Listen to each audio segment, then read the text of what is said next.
Assalamualaikum warahmatullahi wabarakatuh. Perkenalkan, nama saya Delna Ismita dengan NIM 20233016 dari Prodi D3 Manajemen Pajak.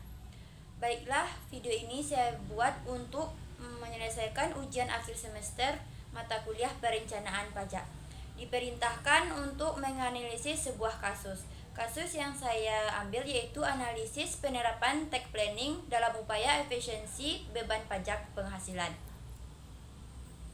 Pajak penghasilan atau PPh menurut Undang-Undang Nomor 17 Tahun 2000 Pasal 1 adalah pajak yang dikenakan terhadap subjek pajak atas penghasilan yang diterima atau diperolehnya dalam tahun pajak.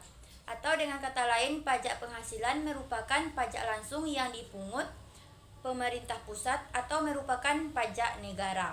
Sebagai pajak langsung, maka pajak penghasilan tersebut menjadi tanggungan wajib pajak yang kebersangkutan, dalam arti bahwa pajak penghasilan tidak boleh dilimpahkan kepada pihak lain atau dimasukkan dalam kalkulasi harga jual maupun sebagai biaya produksi.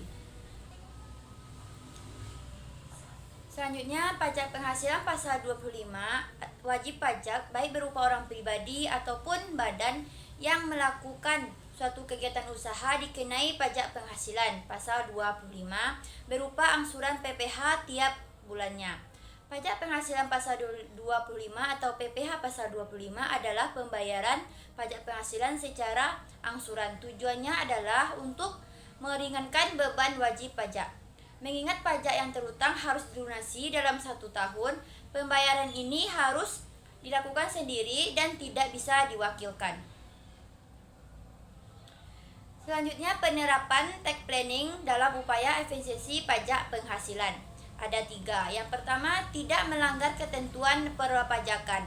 Apabila suatu perencanaan pajak ingin dipaksakan dengan melanggar ketentuan perpajakan, bagi wajib pajak merupakan risiko pajak yang sangat berbahaya dan mengancam keberhasilan perencanaan pajak tersebut. Yang kedua, secara bisnis masuk akal. Perencanaan pajak yang tidak masuk akal hanya akan memperlemah perencanaan pajak itu sendiri. Yang ketiga, bukti-bukti pendukungnya memadai, misalnya dukungan perjanjian, faktur, dan juga perlakuan akuntansinya.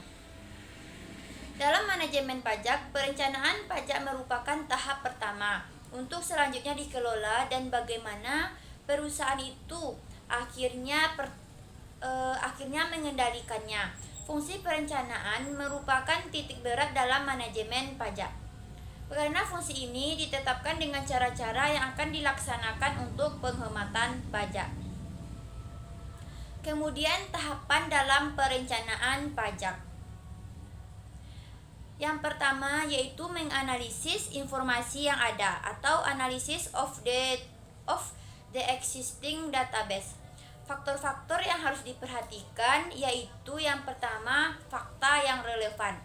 Yang dimaksud dengan fakta yang relevan ini yaitu dalam melakukan perencanaan pajak untuk perusahaan manajer dituntut untuk benar-benar menguasai segala situasi baik segi internal maupun eksternal. Selain itu, manajer juga harus selalu memutakhirkan dengan perubahan-perubahan yang terjadi agar perencanaan pajak dapat dilakukan secara tepat dan menyeluruh terhadap situasi transaksi yang mempunyai dampak dalam perpajakan. B. Faktor pajak. Faktor pajak dalam menganalisa setiap permasalahan yang dihadapi dalam penyusunan perencanaan pajak tidak terlepas dari 2 hal utama yang berkaitan dengan faktor-faktor. Yang pertama, faktor perpajakan nasional yang dianut oleh suatu negara. Yang kedua, sikap fiskus dalam menafsirkan peraturan perpajakan baik undang-undang domestik maupun tax treaty. Yang C, faktor non-pajak.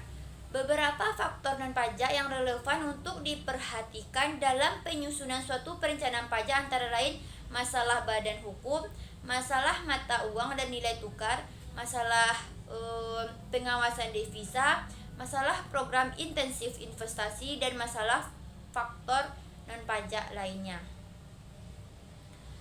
Yang kedua, membuat satu model atau lebih rencana kemungkinan besarnya pajak. Metode yang harus diterapkan dalam menganalisis dan membandingkan beban pajak maupun pengeluaran lainnya dari suatu perencanaan pajak adalah: yang pertama, apabila tidak ada rencana pembatasan pajak minimum. Yang kedua, apabila ada rencana pembatasan pajak minimum yang ditetapkan yang berhasil maupun gagal. Jadi, dari ketiga hipotesis tersebut akan memberikan hasil yang berbeda. Dari hasil tersebut maka dapat disimpulkan apakah perencanaan pajak tersebut layak dilaksanakan atau tidak. Yang keempat, mencari kelemahan dan kemudian memperbaiki kembali rencana pajak. Perbandingan berbagai rencana harus dapat dibuat sebanyak mungkin sesuai dengan bentuk perencanaan pajak. Sesuai dengan bentuk perencanaan pajak yang diinginkan, demi mendapatkan keputusan yang terbaik atas suatu perencanaan pajak yang harus sesuai dengan bentuk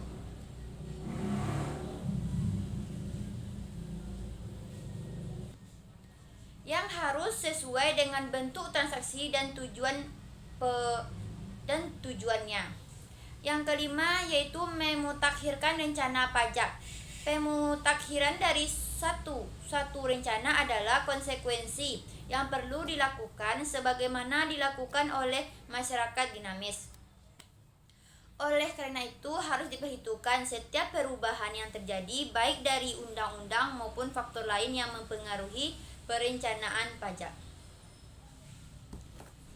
Baiklah, hanya itu yang dapat saya sampaikan dari